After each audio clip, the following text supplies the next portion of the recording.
Hello, and welcome to Walking the Shadowlands podcast. Let me be your guide as we take a walk into the shadowy realms of the unexplained, the paranormal, of things that go bump in the night and haunt your dreams.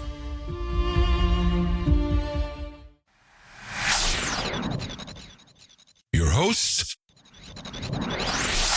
I'm Marianne, and I would like to welcome you to our podcast. Thank you so much for joining us tonight, today, whatever time it is, wherever you are living in this beautiful world of ours. So sit back, relax, and let me be your guide as we walk into the Shadowlands together and discover what awaits us there.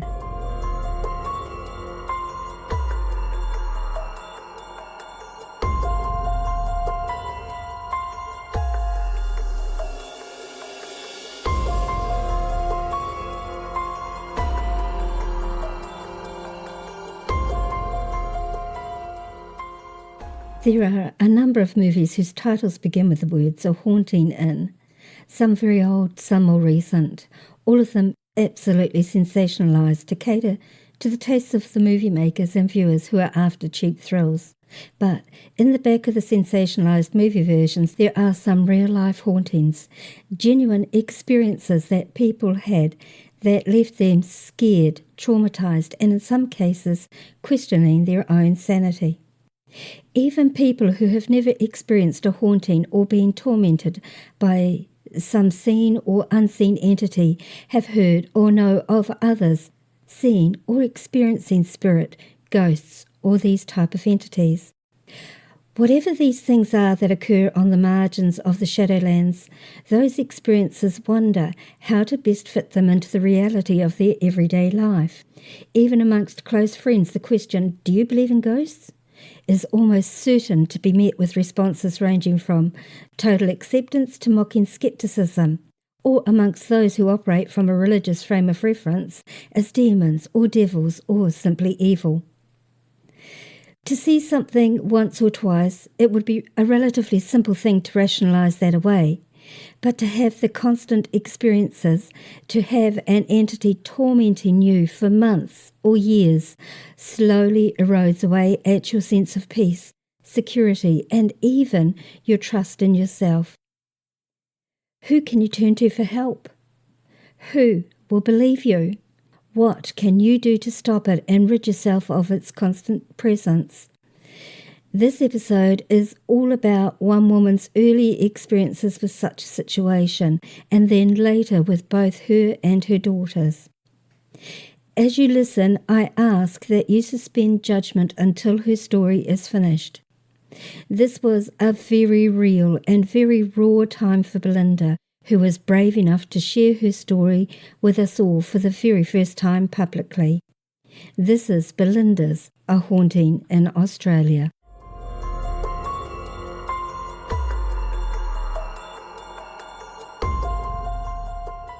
When I was in my early 20s, and I moved into a unit on the Central Coast in New South Wales in Australia. From the very first night I moved in there, it felt very uneasy. I didn't feel comfortable. I felt constantly watched.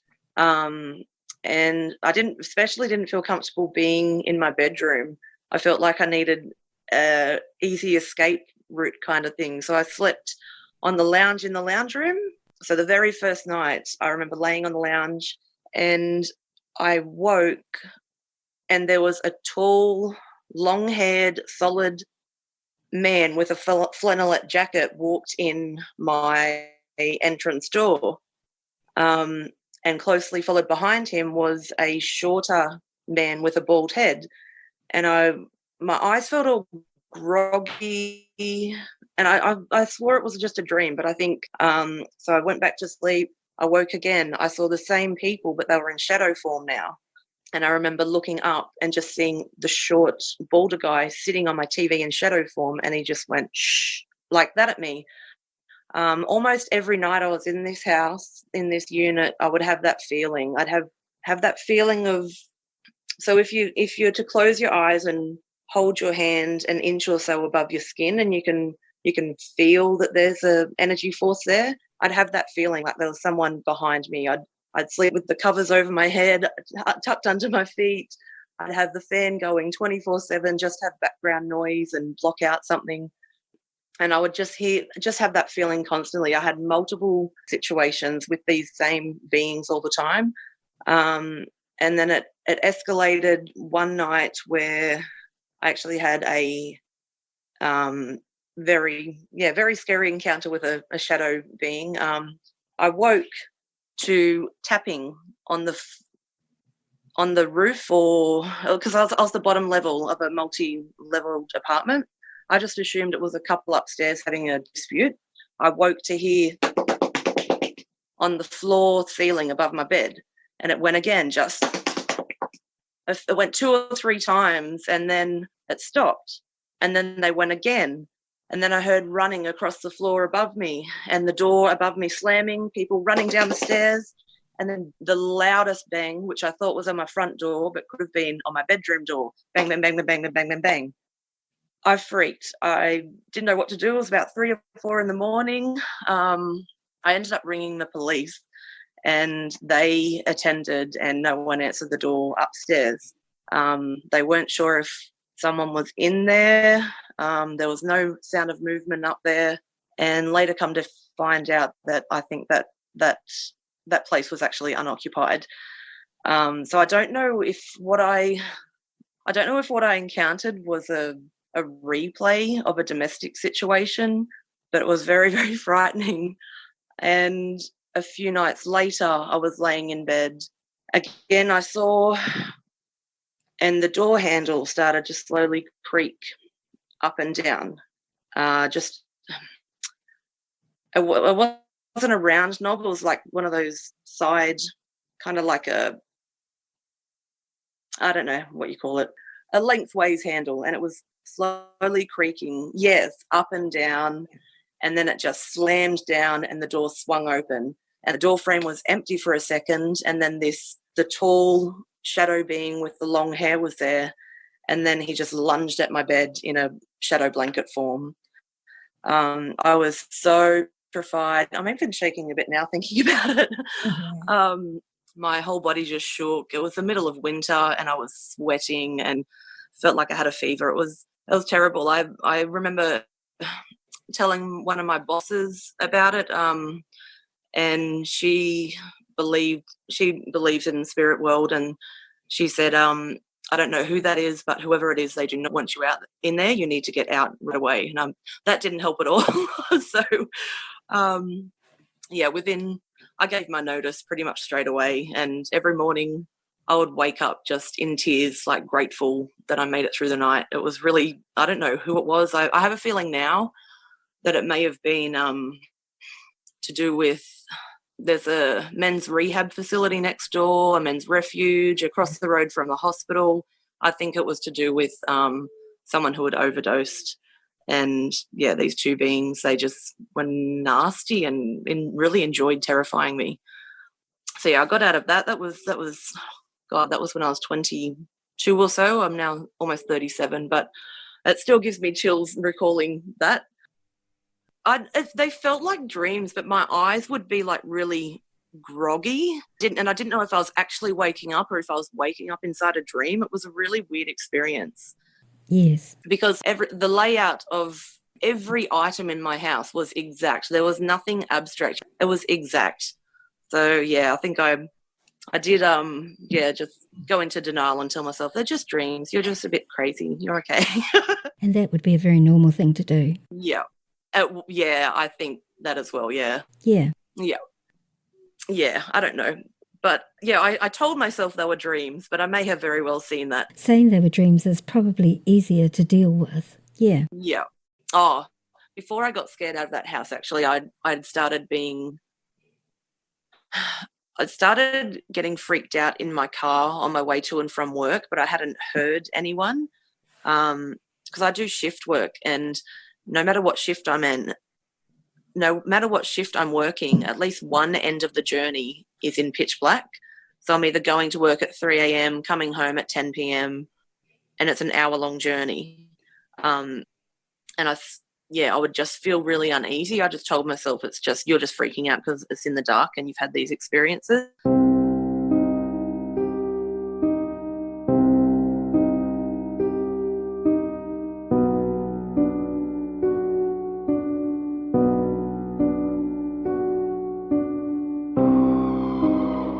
At this stage in Belinda's life, she had substance abuse issues that she was very honest with me about from the beginning of our conversation.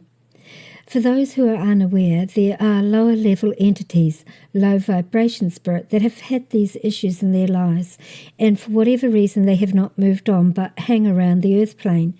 Some of these entities still crave the substances they had when they were living, and so they often hang around places where alcohol and drugs are freely available and where people partaking of these substances are in a very vulnerable state with low resistance to spirit attachment due to the substances that they're taking.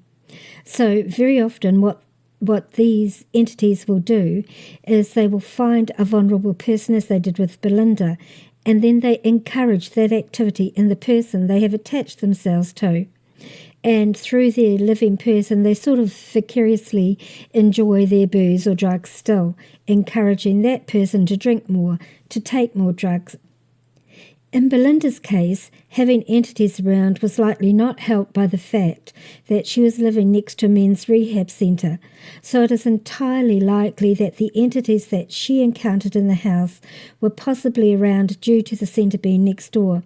And if their free ride was being healed in that rehab centre, then they would want to find another that they could influence to continue drinking or taking drugs, etc. And so Belinda moved out of that particular house, and things appeared to settle for her in terms of her seeing these entities and feeling them around her. But were they really gone, or merely biding their time?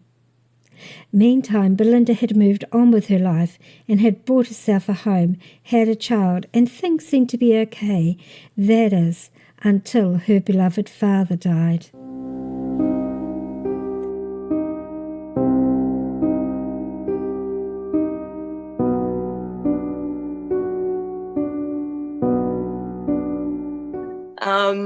So the most frightening experience with spirit was just shortly after my dad passed away. He passed away in October 2016.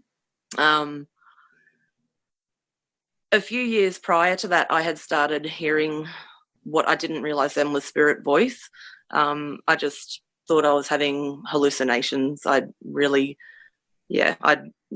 no idea I was actually hearing spirit voice. But after Dad passed away, it was quite soon, even before his funeral, that I started seeing flashes of shadows from the corner of my eyes, and I would actually hear his voice, but it scared me. And it took me a while to cotton on and realise that I shouldn't be fearful of my dad's energy. So I just hear him making a few remarks. I don't know. A night that really comes to me is the night before his funeral. I was just freaking out. It was like, I think I was still in denial about his death, and knowing that his funeral was coming up, it was causing me a lot of anxiety. I said to myself, okay, I'll write him a letter. You never got a chance to say these things. Write him a letter. You can bury it with him and get some closure. But then I kind of freaked out and said, no, I don't want to do that. Then I have to accept he's gone. So I thought, I'll just get on my phone and distract myself. And then the internet went off. I'm like, no, stop toying with me. I need to distract myself. I went on my laptop. The internet went off on that. I kept hearing him, just do it. You'll regret it. If you do not do it, you are going to regret it. So the second I sat down and started writing my letter out, I could hear his voice reading my letter out to me. And not long after I started writing my letter, I look over, my daughter's on YouTube, so the internet had restored itself. But the whole time I was hearing his voice, something was feeling weird, and I was not trusting myself. I'm thinking, you're hallucinating. Oh, I don't know. It's maybe it's, what if it's not him? What if it's someone mocking? What if this? What if that? Because this went on for about an hour. I was just crying, just hearing my dad's voice and writing my letter to him, and going back and forth from believing it was him to just thinking I was crazy. And I heard his voice say, "You are not crazy. You're hearing me. I can prove it to you by showing myself, but you will freak out." And I'm like, no, I won't freak out. Show me, show me. And then I started seeing just glitches of shadow right in front of me, but they would jump from spot to spot. And I'm just like, okay, you're right. I will freak out. Don't show me, don't show me. Just after that, I heard this little chuckle saying she thinks that's her dad.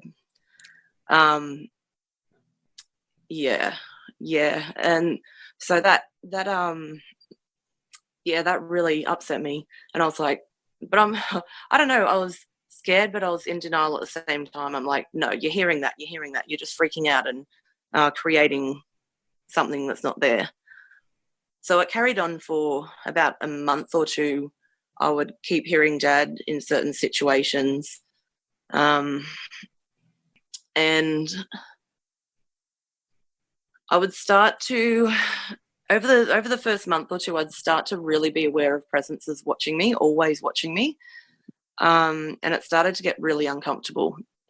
And I talked to my sister's boyfriend at the time, and he actually put the idea in my head. He said, just be careful who you're interacting with, that it could be a lower vibration entity mimicking.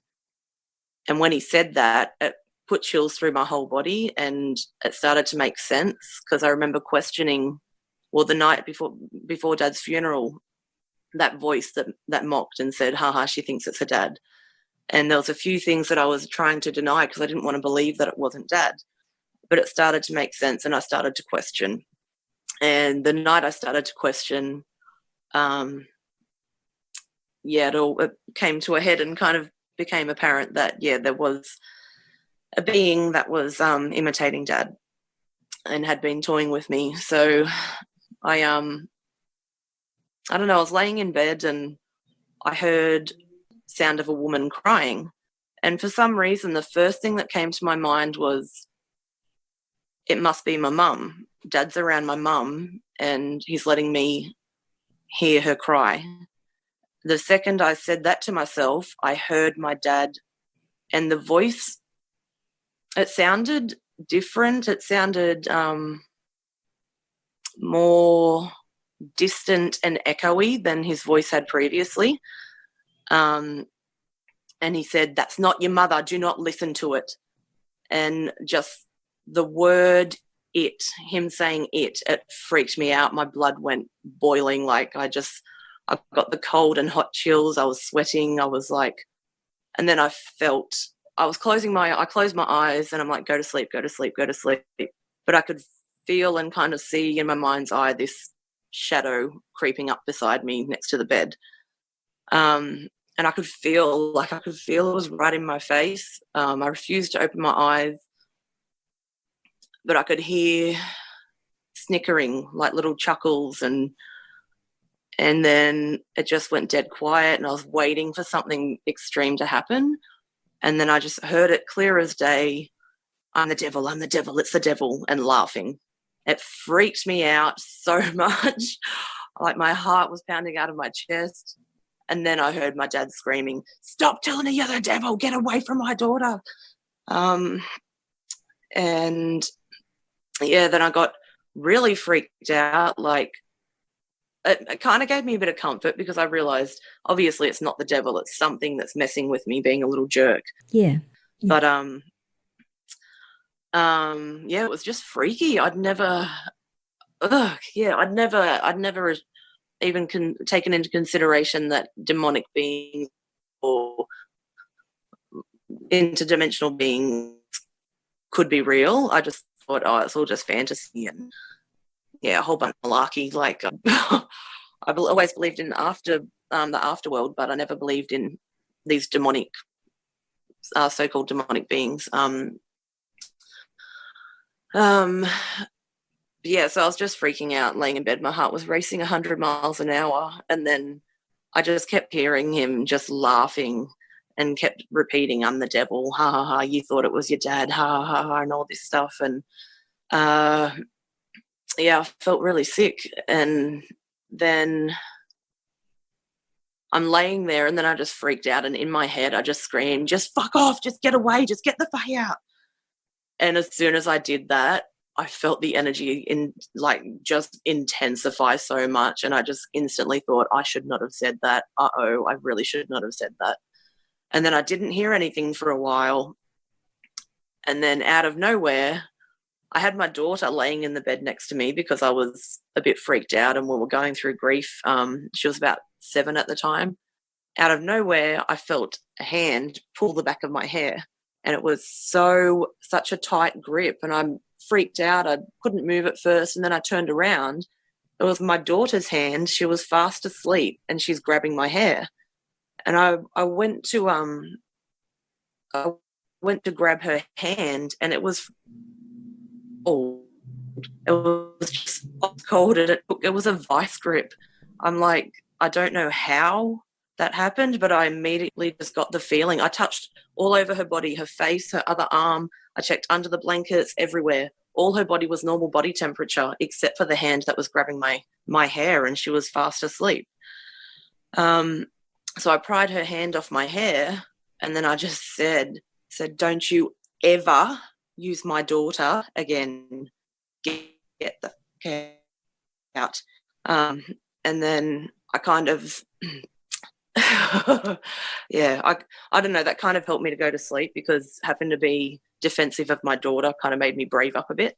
Right. But yeah, she didn't stir at all. And I asked her in the morning, how'd you sleep last night? She's like, yeah, fine. I said, did you wake up at any time? No. She didn't remember any of it. She was out cold, just fast asleep. And then, yeah, once it became apparent that there was this mimicking being that had been mimicking my father, and they knew that I knew, it just went worse. They would just constantly, I'd get this image of a low-lying being crawling on all fours with a long tail coming up towards my bed, and I'd hear like a clairaudient. It was always clairaudient voice, like an in your head voice, right, oral voice, and they'd just be whispering and mocking, and but a few nights after that, the energy was really dark, and I had this image of this four-legged being just like with a tail crawling up alongside my bed, and as if someone was standing right next to me, I heard it through my ears. They just said, Belinda. And it freaked me out. I jumped up, and then I'm like, oh, what do I do? I can't acknowledge that they're here, but I'm like, but they know that you know that they're here. So I'm like, okay, I'm just going to get up and pretend I'm going to the toilet, and then I'm going to come back and go to bed. Everything will be fine. I got up and went to the bathroom. While I was in there, I heard something running through the house and knocking something over. It sounded like a full-grown man running through the house and like running into a bit of furniture or knocking a little wooden crate or something like that. And I told myself, it's just the animals are running through the house. I only had one at the time, actually, my little chihuahua. I'm like, it's just Jewel. She's just running through the house. It's fine. I came back to go to bed, and my dog was fast asleep on the end of my bed. And that's when I said, no, stuff this. I got my daughter up. I got my dog. I hightailed it to my mum's. that was about 11:20 at night. And then I'm just sitting out the front of my mum's house going, okay, what do I do? How do I go in and tell my mother I've just been scared out of my house by a ghost? She'll think I'm on drugs. So I sat in the car for about 20 minutes. My daughter was unaware of what was going on. And then I went inside, and I just told Mum, look, this is what's just happened. And yeah, the first thing she asked me was, because I was talking to Mum about quitting cigarettes and going on Champix, which is a tablet that affects your neurology to stop you from smoking. But if you're predisposition to mental illness, it can create psychosis episodes, nightmares, blah blah blah. So the second I told Mum what happened, she was like, right. so have you started taking Champix then? I said, no, Mum, I haven't even filled the script out.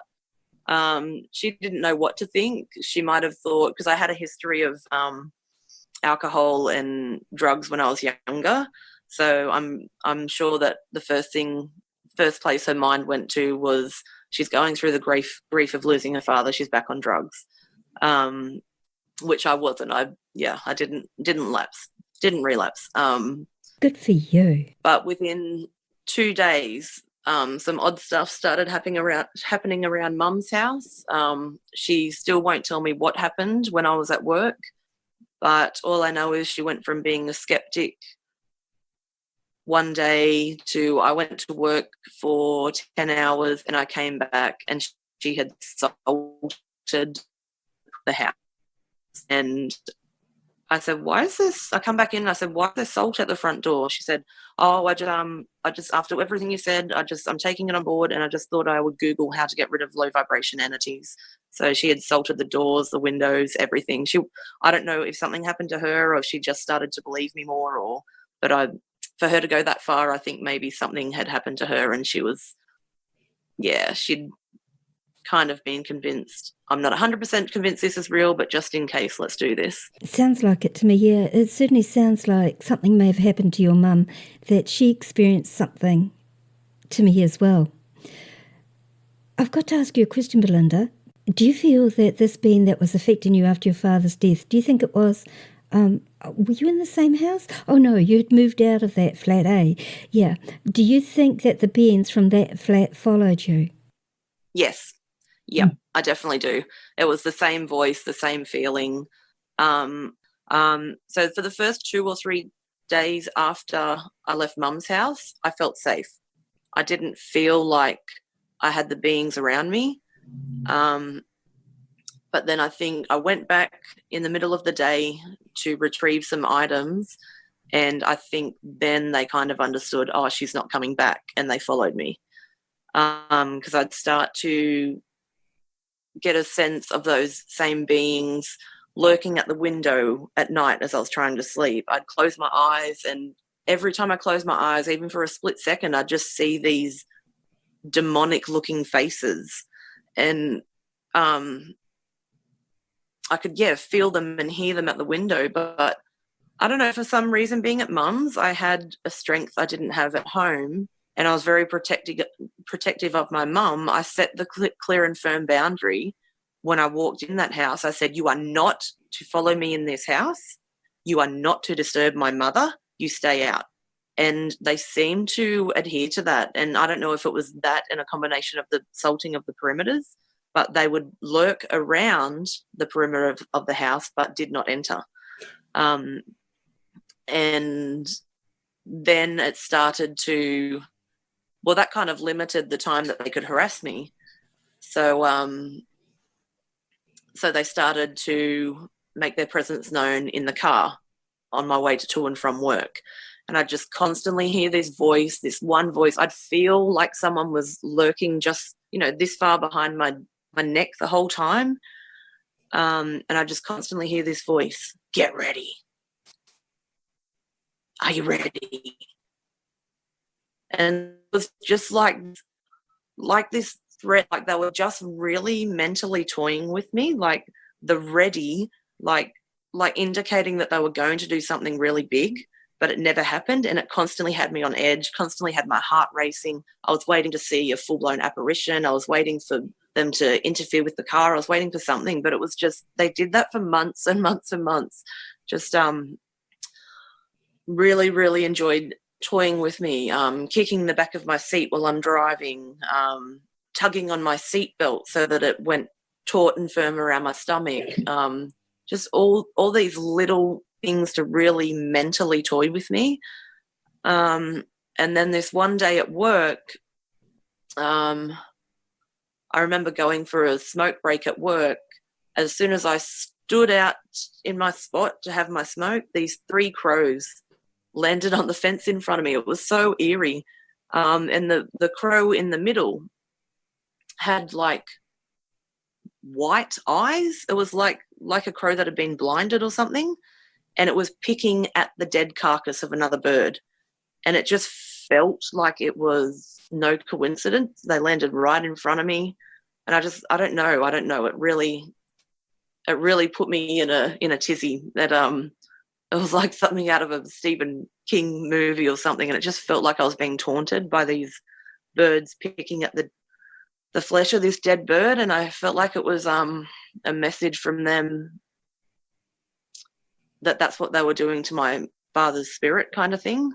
That, yeah. So that kind of freaked me out, and I could just hear them everywhere I went. I'd try and go in a room to hide, and I'd just hear this snickering voice just making idle threats to me and laughing and mocking me, and it really got me in a hyper state. I don't know why. It just really got me in a hyper state. It felt really terrifying.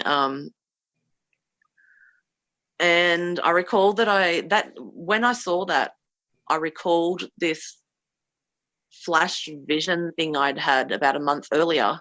I was driving home, turning right at this roundabout, and as I was driving, I saw my car flip and roll, and I died. And when I saw those crows picking at the flesh of that dead bird, that vision played over in my head, and I'm like, what is this? Why? What's going on? I don't know. Why did I see that vision? Was it a premonition? Was it a warning? And I went to message my sister, and out of nowhere, my dad's picture came up on my phone. And I'm like, what the hell? Like, did Dad send me that message saying, is that, and I don't know. I somehow pieced together that vision was a warning that if I drove home that night, these beings were going to scare me so much that I was going to roll my car. So I refused to go home. I went to my boss, and I must have sounded like I was an escaped mental patient or on drugs or something, because I was in such a state. I wasn't making sense. I was trying to tell my boss that I had these attachments, and he was just looking at me very concerned. I said, I know I sound crazy. I said, get the hospital to bring a team to come and give me a mental health assessment. Get the police to come and do a drug screening. I said, I know how it sounds, and I know how I look. You don't understand how scared I am. He's like, no, I believe you. But yeah, obviously they just thought I was going through grief and losing the plot, I think. So I refused to go home that night. I called my sister and my mum, and I told them what happened. And I said, I can't drive home. I have a really bad feeling if I drive home, I'm going to roll my car. I'm going to die. I can't drive home. Can you come pick me up? So they came and picked me up. I couldn't escape. I just kept going to different places at my workplace trying to escape this voice.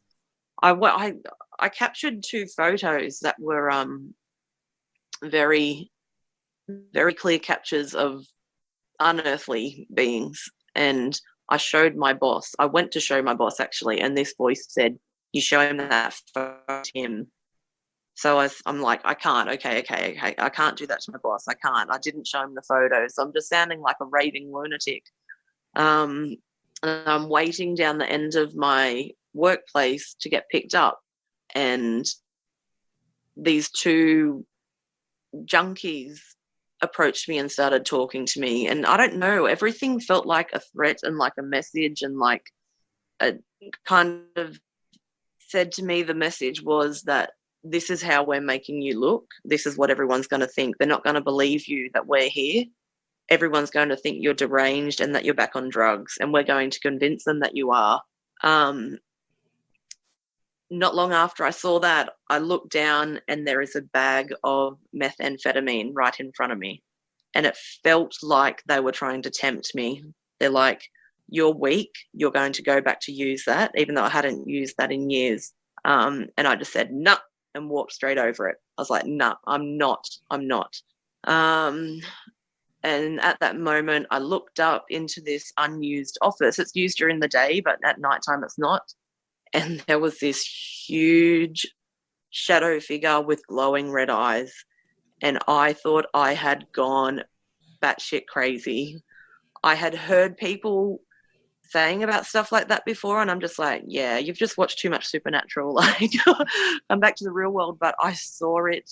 It would have been 7 to 8 foot tall, just black, no real distinguished features. It was a solid, it was like a shadow person, but glowing red eyes. Like it was like the red glow you'll see on a appliance that's turned off. And I'm like, what the hell?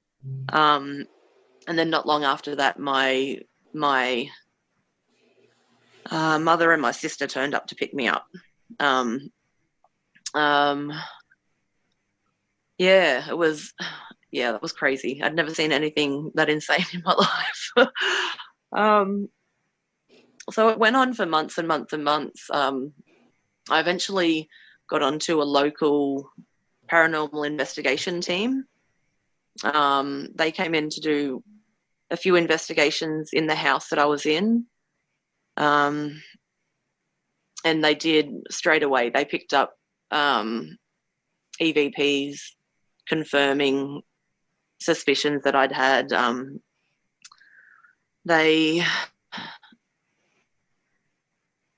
I don't know, I remember doing one session with them, and there was a lady with me, and she's asking questions. Why are you doing this? What is your problem? What's going on? And I heard clear as day my name being said long and drawn out, Belinda. I said, you're going to pick up a name, you're going to pick up a voice right there, because I heard them saying my name. When they went back to review the EVP from that session, they didn't hear my name being said, but after I say, you're going to pick up a voice right there, someone said my name, you hear a male saying, yeah, I said it. Yeah. And there's a few times when I was walking around, I'm like, I feel like someone's touching me. And you hear voices confirming, yeah, it was me. There was a few different voices in there. There was one malicious male voice kept coming through. There was a female voice. But the malicious male voice, he was, yeah, I did it. The woman's voice was actually quite funny. She goes, oh, sorry, I didn't mean to. But they were asking, why are you doing this to her? What is your gig? What problem do you have with Belinda? And you hear, it's a Class A EVP. I wish I had a copy of it, but you hear this male voice saying, I fucking hate her. And it gave me chills down my back. And I'm like, oh, like, why? Why do you hate me? Like, I don't know. Yeah, so it went on for months and months. They tried to clear us multiple times through remote clearing. And they'd say, oh, yeah, it's all good, it's taken care of, blah, blah, blah, blah, blah. I'm like, no, it's not. I'm telling you, because I can still hear the entity. No, we've definitely cleared your house. And they'd get mediums to come in and sage the house, and they're like, they're gone, you're safe. I'm like, I'm not. I can still sense someone right above me. I don't know if they're out of the house, but I can still sense them, and I can literally hear him mocking you, laughing, saying they think they've gotten rid of me. You can't escape from me. I know where you're going. Everywhere you go, I know where you are. And they wouldn't listen to me, but they came back and did repeat recordings. I remember one night we did a nighttime session, and everywhere I went, this being was just off to the side. Like, I could feel them. They said, okay, we want to do this. I couldn't get it through to them that it wasn't the house that was haunted. Now it was me. They said, okay, we're going to get you to leave the house. Can you just drive to my wife's house? I'm like shaking in my boots. I said, it's the middle of the night. These things taunt me in the car. I said, you're not going to get any activity after I leave, because it's going to follow me. They wouldn't listen. Anyway, it followed me. Their house is heavily protected, so it was, again, waiting and lurking at the windows. I could feel just to my right. I could just feel. And I went to the bathroom. I could feel that's then lurking out that bathroom window. It's just tormenting and just constant. And as I actually left their house to go back, they told me the next day that when they saw me that his wife, who does see spirit with her eyes, saw this shadowy four-legged thing on top of my car. Then they kind of started to believe that, oh yeah, she knows what she's talking about. She is being haunted. It's not just that. They did EVP sessions in the car and picked up the same voice. I ended up buying a new house because there was no way I wanted to come back to that house, which funnily enough I now live at. I'm back at that house now because I realised it's not the house, it was me. I ended up buying a new house, and they kept telling me, oh, it's all right, your old house has been cleared, you're fine. There's nothing going to be at the new house. I'm like, you're wrong. I remember one time they did a clearing session at the house, and they were like, yep, it's all good, we can feel it, it's gone, been confirmed, it's definitely been taken care of, our guides have taken care of it, blah, blah, blah. I just rolled my eyes and shook my head. I said, it's not. I heard it. It's very distant. It's like it knew, always one step ahead of you. It knew what you were going to do. So it took off to another realm or it extracted itself from this position. I can hear it. It sounds really distant, but it said, you think you can hide from me? You can't. I know exactly where you're going, and I'll be waiting for you. So this was at the time where this haunting was really intense. I was very scared, blah, blah, blah. I could feel him. I was sitting out the front on the veranda, and I could feel him right in my face. I could feel him just staring at me. And I was playing with my phone. I had a feeling I should take a photo. And then he actually mocked me and said, take a photo, I dare ya. And I took the photo and I opened it instantly, and I pretty much almost dropped my phone. It scared me. I saw his face right there instantly. I took multiple photos in succession, actually, and that's the only one that face appears in. And when we moved into the new house, activity picked up very quickly. There was some resident spirits there, but there was those entities that followed us as well. Right. I was in that new house for all of half an hour when the back door slammed and I heard a male voice yelling at me to get out. My daughter and her cousins came around after school that day to check out the new house, and within 20 minutes my daughter come running, screaming up the hall saying, Mummy, there's something in there following me. I said, what do you mean something in there following you? She said, I can see this shadow with spiky hair and it keeps following me up and down the halls. And I had seen out of the corner of my eye in her bedroom mirror, I thought I kept seeing something in there. But I said to myself, no, you've got a lot of kids running around, or you're just on guard because of past experiences, blah, blah, blah. And I said, are you sure it's not the kids running up and down the hall? Are you sure it's not shadows of them? She said, no, all the kids were hiding in the wardrobe in the spare room and I saw it. And she said, and then it stood in my doorway and said, stop. But she was very particular that it had spiky hair or a spiky head. I don't know what that was. But yeah, so that continued. It continued on for months, 7 or 8 months. We had these beings. I tried cleansing. I tried being cleared. I tried salt baths. I recall one medium they got involved, an international medium, they got involved, and she's very of a religious belief. She said, oh, it's okay, just say this prayer, you'll be fine.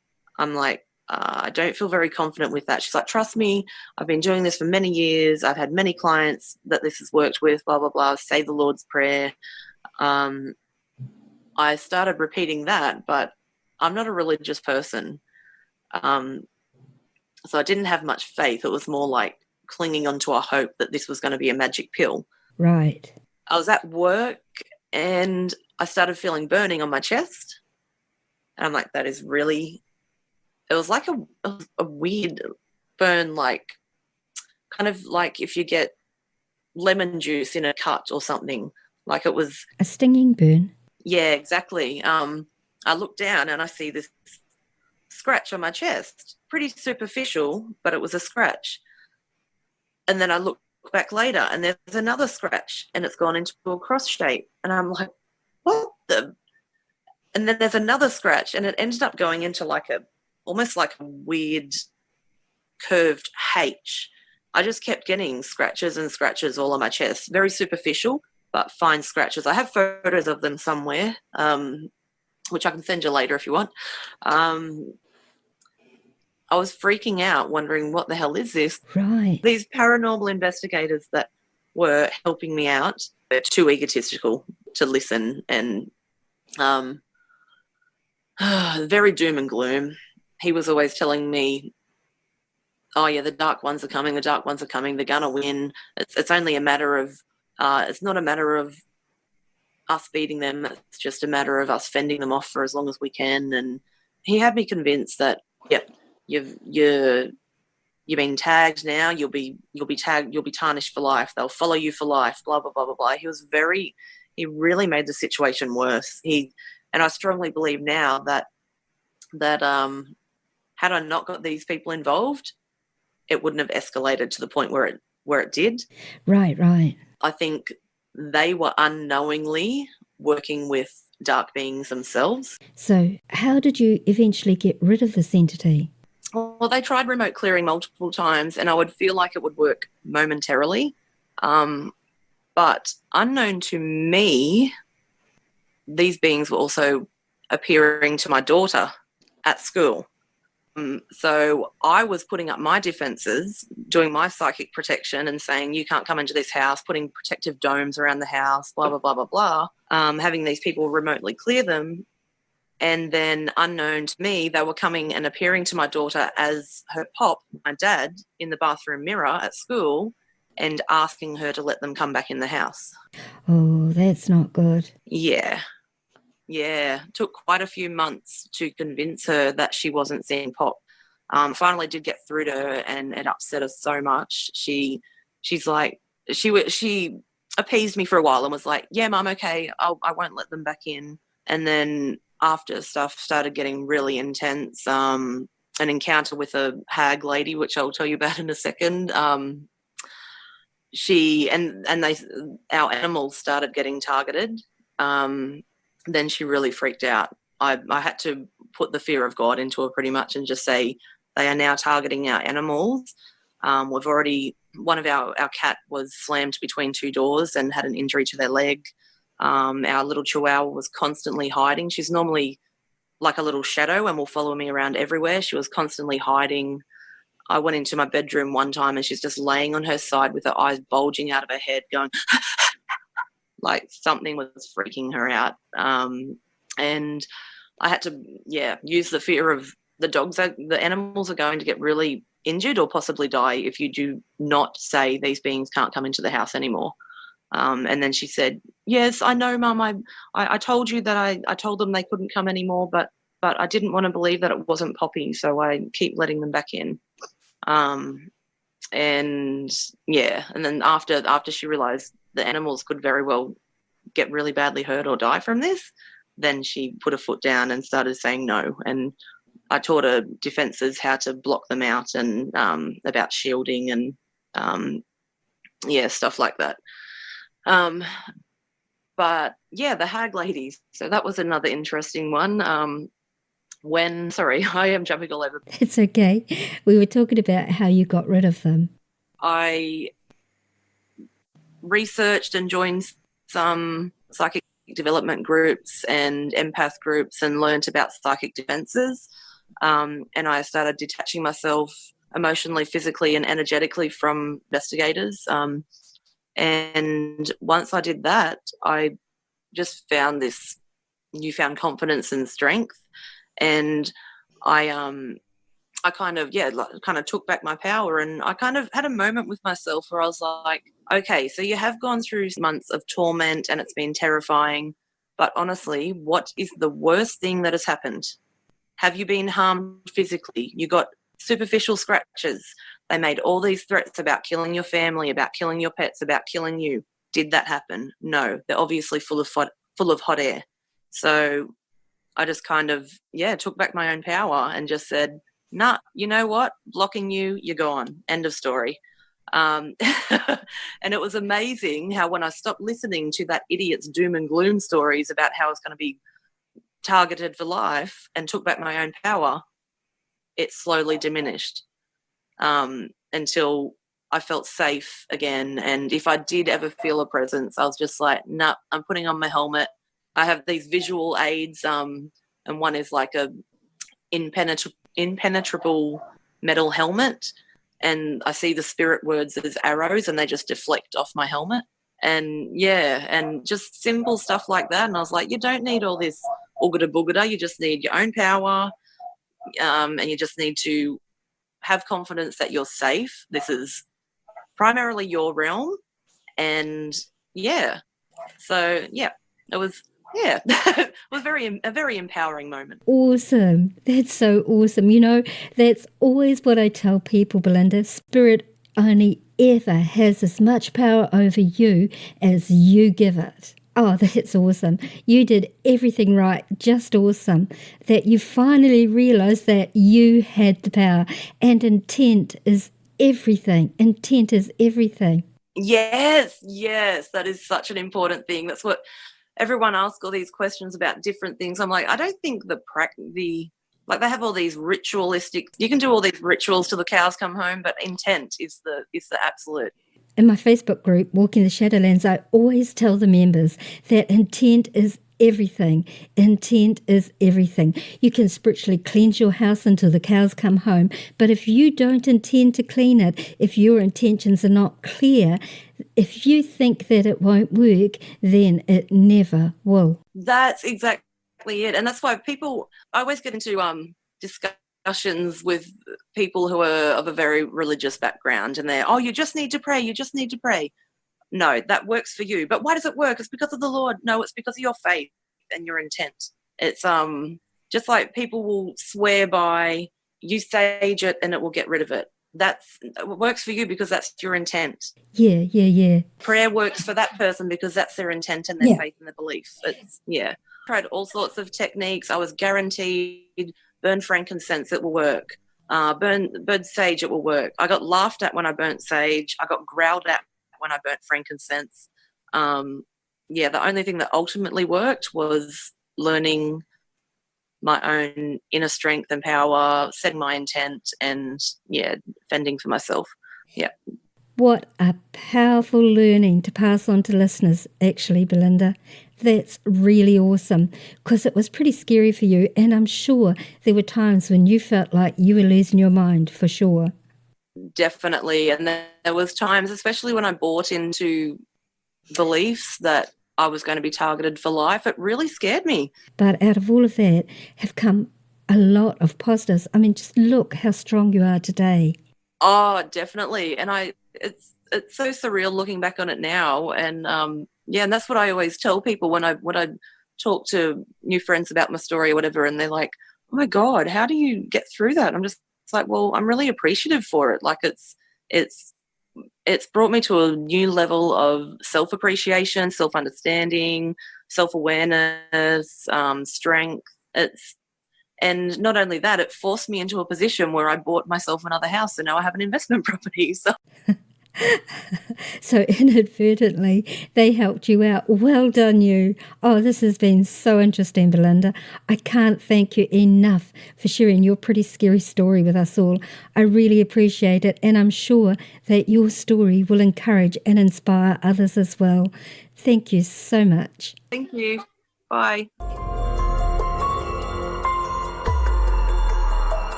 I hope you've enjoyed your journey this episode, and that at least it's made you think about things, about other realms, about the Shadowlands. Next week I have a really interesting episode for you, which I will give out more information about over social media during the week as we get closer to the episode. But it's one you won't want to miss. And so you don't miss it, be sure and subscribe to the Walking the Shadowlands podcast on iTunes, Spotify, and all podcasting platforms. Also, if you enjoyed our show, then please leave a positive rating and written review on iTunes. Spread the word around about this podcast and tell your friends, your family, your workmates. Encourage them to listen and subscribe also. As always, I would love to hear your experiences or thoughts. You can email me at shadowlands@yahoo.com. And if you like this podcast, please consider supporting me on patreon.com. You can check the link out on our website, www.walkingtheshadowlands.com.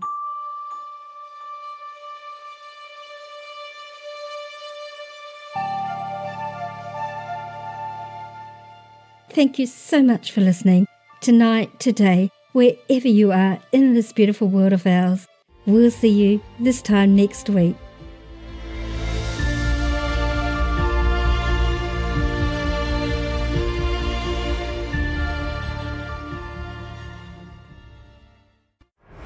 Thanks for listening.